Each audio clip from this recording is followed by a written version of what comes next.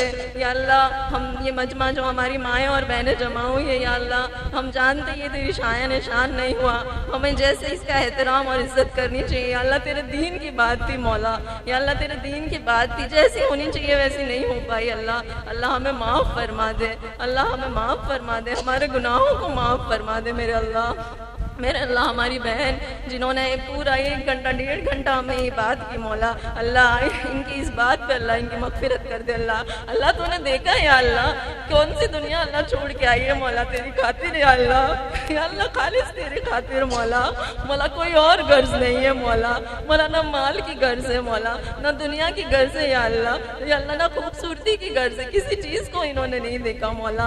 मौला बस या अल्लाह तेरी खातिर अल्लाह खालिस तेरे लिए अल्लाह सब कुछ छोड़ दिया मौला।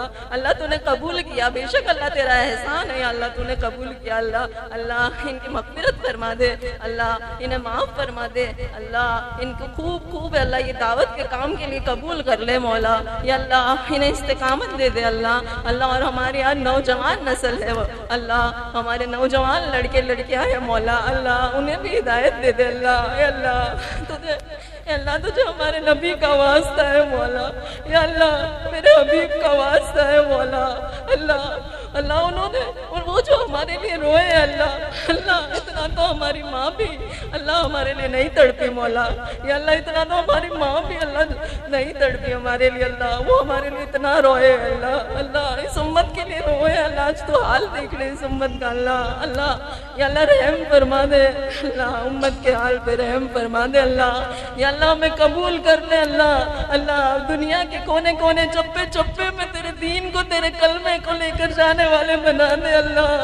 तेरे कलमे को अल्लाह इस दावत के काम को लेकर जाने वाले बना दे अल्लाह। अल्लाह हमारे बच्चों को अल्लाह, अल्लाह हमारी नस्लों को अल्लाह, अल्लाह वो जानते नहीं वो मासूम है अल्लाह। अल्लाह ये माओ बहनों को हम सबको अल्लाह जो यहाँ मौजूद है जो नहीं अल्लाह तमाम उम्मत को अल्लाह हमारे बच्चों अपने बच्चों की बेहतरीन तरबियत करने की तौफीक दे दे अल्लाह।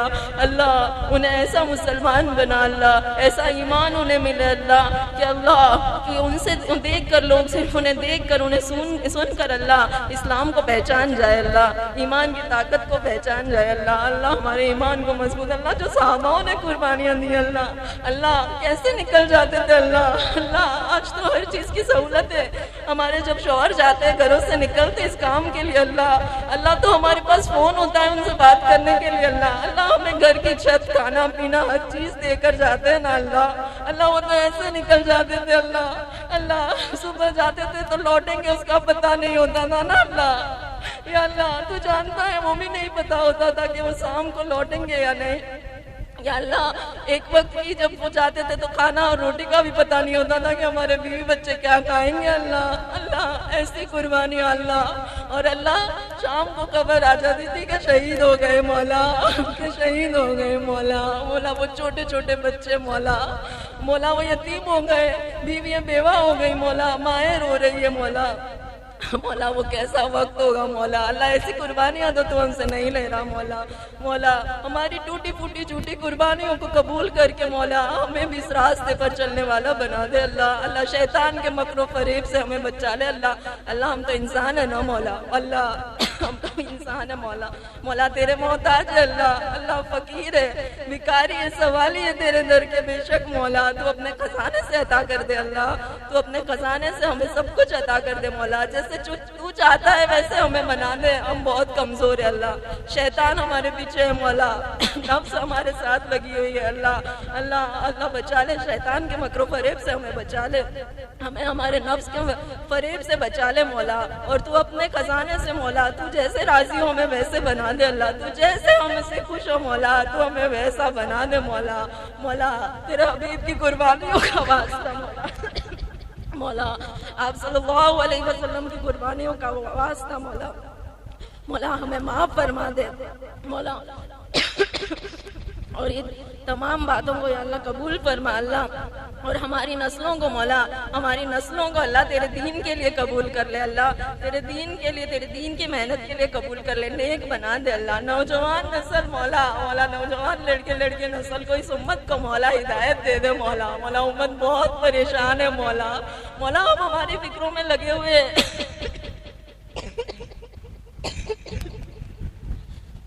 या अल्लाह, हम हमारे घरों की फिक्रों में लगे हुए हैं कि अल्लाह रोजी कैसे कमाए, आज क्या बनाए, शाम को क्या बनाए, सुबह क्या बनाए मौला। मौला जो हैरान है परेशान है मौला उम्मत में अल्लाह, कोई नहीं सोचता मौला उसका। मौला हमें नहीं पता कल मौत आ जानी है मौला, हमें नहीं पता कल मौत आ जानी है अल्लाह।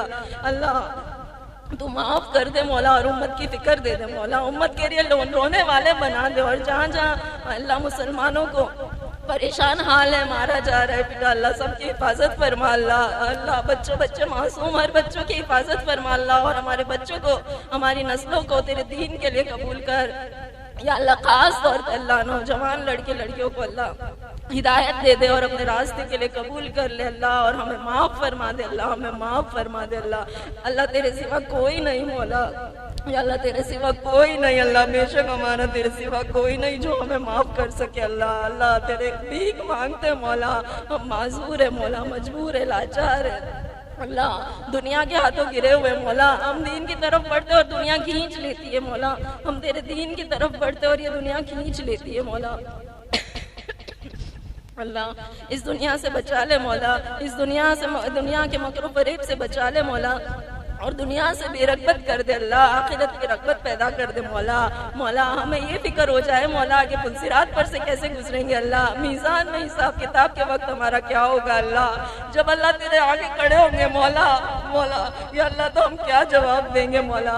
मौला हमारा क्या होगा मौला, हमारी दिन रात की फिक्र ये हो जाए मौला, हमें आखिरत की फिक्र करने वाले बना ले मौला। मौला कब्र का एक एक अजाब जहन्नम का एक अज़ाब ऐसा है जो नाकाबिल बर्दाश्त है मौला। हम आज दिन रात चूल्हे पकाने में रहते हैं मौला, लेकिन हम उस आग को बर्दाश्त नहीं कर सकते जो हमें थोड़ी सी लग जाती है मौला। मौला ये तो तेरे जहन्नम की आग होगी, ये तो तेरे कब्र का अज़ाब होगा मौला, तू बचा लेना मौला। मौला उस वक्त तू बचा लेना मौला, तू उस वक्त हिफाजत फरमा लेना मौला। मौला तेरी मदद की बहुत ज़रूरत है या अल्लाह, या अल्लाह मदद की बहुत ज़रूरत है अल्लाह। आ जाइए अल्लाह और इस उम्मत की मदद कर दीजिए मौला। अल्लाह इस उम्मत की मदद कर दीजिए मौला, और हम सब के गुनाहों को माफ़ करके एक मरतबा हमसे राज़ी हो जाइए अल्लाह, एक मरतबा हमसे राज़ी हो जाइए मौला। या अल्लाह राज़ी हो जा मौला, अल्लाह तू हमसे राज़ी हो जा। हमारा और कोई मकसद न रहे इस दुनिया में तुझे राज़ी करने के अलावा अल्लाह, बस तू हमसे राज़ी हो जा अल्लाह, तू हमसे राज़ी हो जा और हमारे गुनाहों को माफ़ फरमा। जो मांगा वो भी अता फरमा, जो मांगने से रह गया वो भी अता फरमा, और जो शैतान ने भुला दिया वो भी अता फरमा। जज़ल्लाहु अन्ना मुहम्मदन सल्लल्लाहु अलैहि वसल्लम बिमा हुआ।